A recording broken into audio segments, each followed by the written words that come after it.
You can't judge a book by its cover, right? It's total bullshit. Almost every book is bought based on its cover, period. So if you want to understand how to develop really good hooks, the purest way to find great hooks in writing are to look at book covers. And there's some common denominators that go between most good book covers, right? So if you Google bestseller Amazon or bestseller Kindle, I can't find this on the Amazon site, but if you Google it, you'll find it. And it'll bring you up a list of all of the best-selling books at any given time, 1 through 100, in each of the categories. So if I were you and I were looking up stuff in my category, I'd look at every book in that category that was top 10 seller or above, because you're going to find something here, something there, right? You're never going to find usually the whole answer. But these are the best sellers. And fiction eats up a lot of this, so I just eliminate fiction usually when I'm looking. But you can see over the left, you can choose the category you want, and it even drills down. So this is a really good book hook. Personal development for smart people. You know who's likely to buy that book? Me. Me, because I kind of feel like personal development people are sort of stupid sometimes. Because I don't care how much you're manifesting in your corner. I think it's horseshit, right? But I might very well buy that book. It's not the way I think, right? I think maybe you could do personal development for strong people. Would probably be as successful. Because I believe personal development people oftentimes, in my weird mind, to be weaker. I feel like they're looking for a crutch or a reason that they're not successful other than just doing the work, right? But this was a really smart hook. So what is it about your, bookkeeping for people who are bad at math? See what I mean? Because I'm bad at math too, right? So if I had to study bookkeeping, there was a book called Bookkeeping for People Who Are Bad at Math, I would probably buy that because I'm terrible at math. Right? Strength Finders was really an interesting one. They've got a test, an online test that accompanies the book, right? Pretty cool hook. So you may have some mechanism like that. The lean startup, right? What's everybody want to do? Starts a business. They don't want to risk too much money. It made a lot of sense. It became the #1 book on startups, and I think it still is, right? Because he understood something in the hook. What's your biggest fear of starting a business? I don't want to lose my money. Well, what if it didn't cost much? There's a new book now competing with him called The $100 Startup. It's a huge success, right? I thought lean was the key here. They made a mistake because everything here was so small you couldn't really read it, especially not online. And he put his name way too big. Nobody gives a shit who you are. The 17-day diet. This is a binary concept. You're going to do this diet you don't even know what's in the book, right? But you think you know. You think he's going to tell you, you're going to do this diet for 17 days and you're going to lose weight. May be true, may not be true, right? But you think, I could do almost anything for 17 days, right? That's a binary concept. John Benson has a book called The Every Other Day Diet that was a huge success.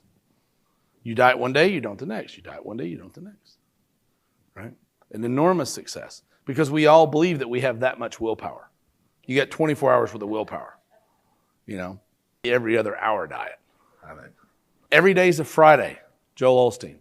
Now, he did something right because he's a famous guy. By the way, unless you're famous, don't put your picture all over your shit. You're wasting a lot of your time. If you're Deepak Chopra, knock yourself out because that's a brand.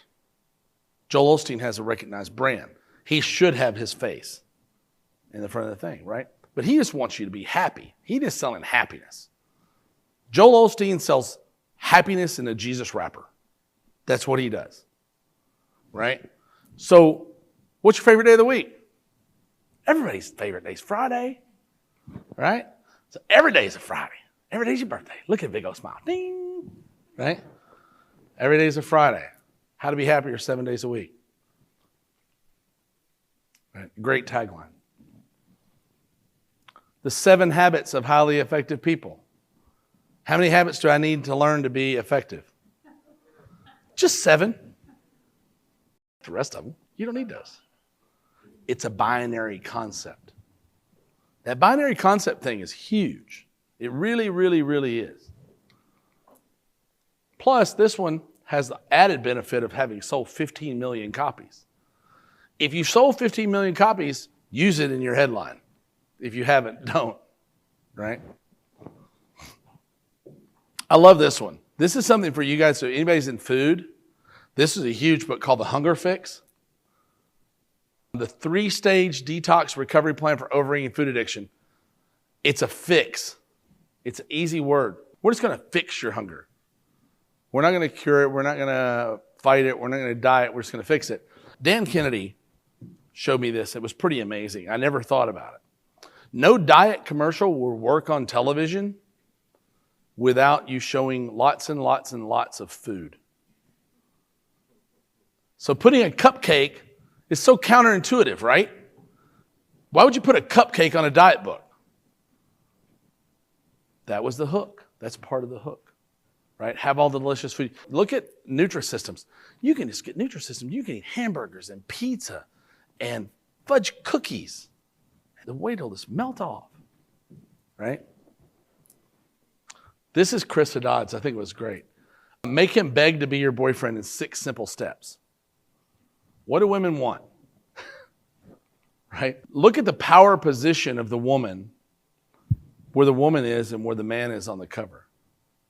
Right? But still in 6 simple steps. In 6 simple steps. How many steps? Just 6. It's easy.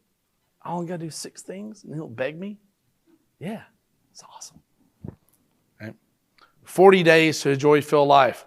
This is like the 4-8 method, whatever that means. It's like a little mysterious thing. They use that in Agora a lot. They'll do the, like I said before, the HR 14, statute HR 14 tax loophole that Trump uses to never pay income taxes. It's why nobody can see his taxes.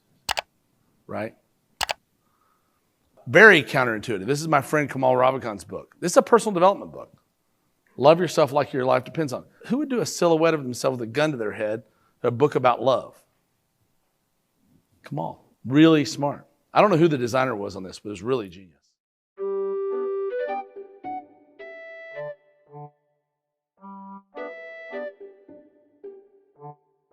I think tone is one of the most misunderstood parts of copywriting. One is position and one is tone. When you're making your appeal, what are you appealing to? What's your position in the market?